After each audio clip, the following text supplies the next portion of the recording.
been known to be a bad thing, especially over the past several decades, years, and whatnot.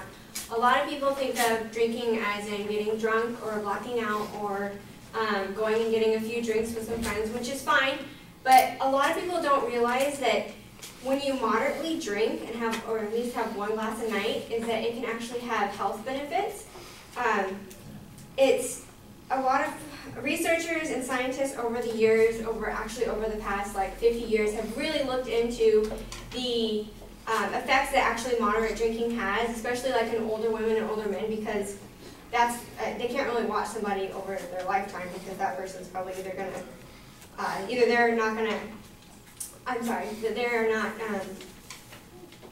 probably going to outlive them. The researchers are going to not outlive them.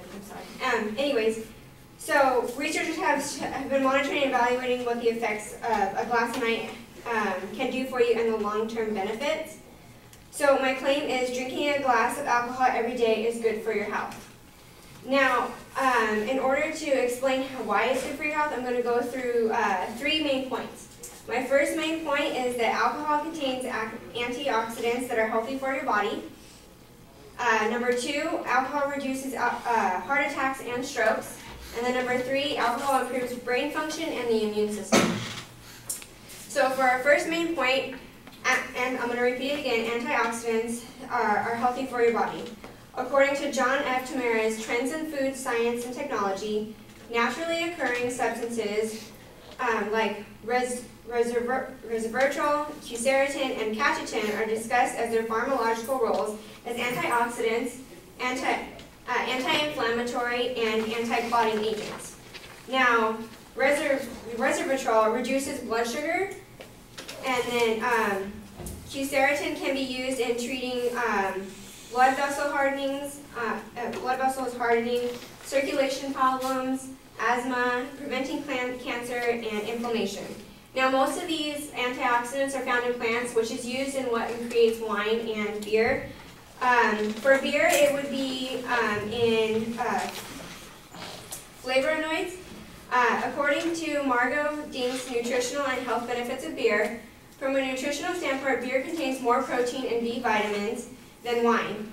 The antioxidant content of beer is equivalent to that of wine, but the specific antioxidants that are in beer are different because the barley and hops in the production of beer contain flavonoids different from those that are used in the production of wine. But they have the same antioxidants together. It's giving you those that can help your body reduce blood sugar, and it can help prevent heart disease. It can help prevent strokes and whatnot.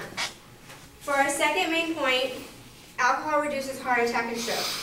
Alcohol reduces the cardiovascular problems when drinking moderately. Now, when I mean moderately, I'm meaning 1 glass a night. So 1 glass of wine or beer for women and 2 for men. According to J. Bruce German of the Health Benefits of Wine, scientific research has demonstrated that molecules present in grapes and wine alter cellular metabolism and signaling, which is consistent in reducing arterial disease, which basically is saying it helps reduce your arteries in your heart from hardening, and it helps reduce the risk of having a heart attack. Alcohol also reduces blood vessel inflammation and raises the HDL in blood, which is the good cholesterol. A lot of people talk about the bad cholesterol and the calories that the alcohol gives us, but if you just have 1 or 2 for men, it can actually raise the good cholesterol in your body, which is obviously good for your body. According to Kathleen Zellman of WebMD.com, her article is Wine and How Much is Good for Your Higher HDL levels are linked to lower risk of heart disease.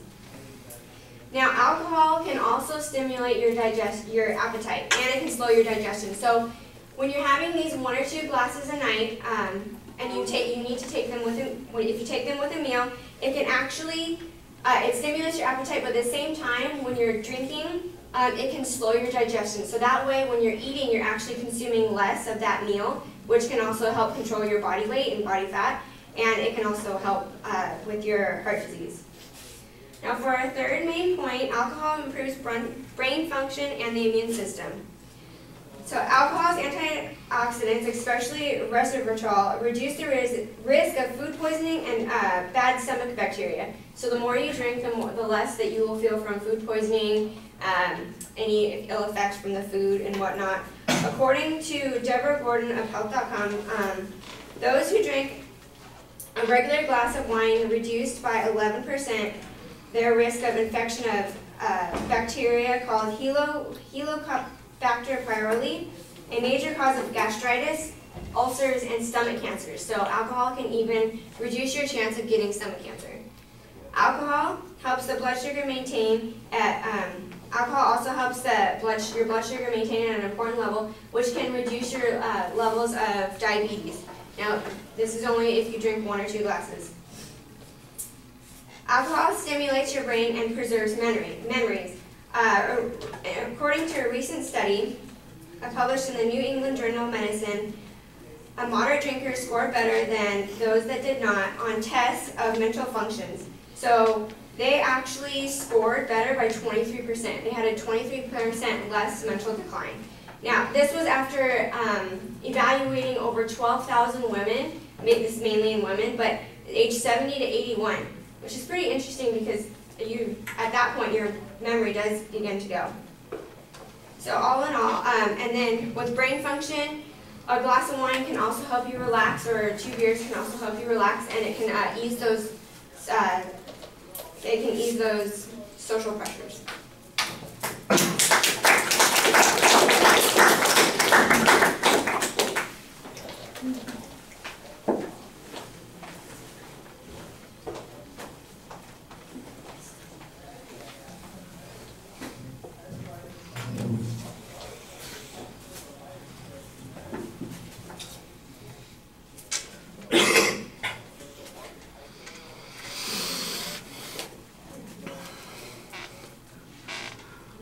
All right. I thought, Kayci, that you did a good job kind of introducing the subject and making it clear what it is you're going to be saying. Your proposition is about a minute into the speech. It's very clearly stated, and there's an excellent setup of what the secondary points are going to be. You signposted them pretty clearly. I do think that there needs to be a little bit more demonstration that there's some controversy on this. I don't doubt that there's that there are antioxidants, for instance, in several of the alcohols that you mentioned, and that antioxidants have some benefit.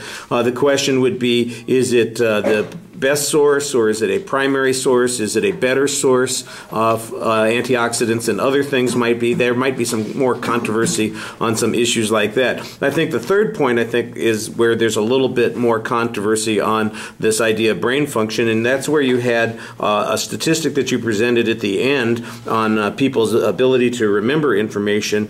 It sounds like you're paraphrasing the study as opposed to quoting it directly, and I think a quotation would make it a little bit clearer what's being said there. The body of the speech is very well organized. You do signposting throughout the presentation. You also did an exceptionally good job about giving source citations for all the information that you're presenting in the speech.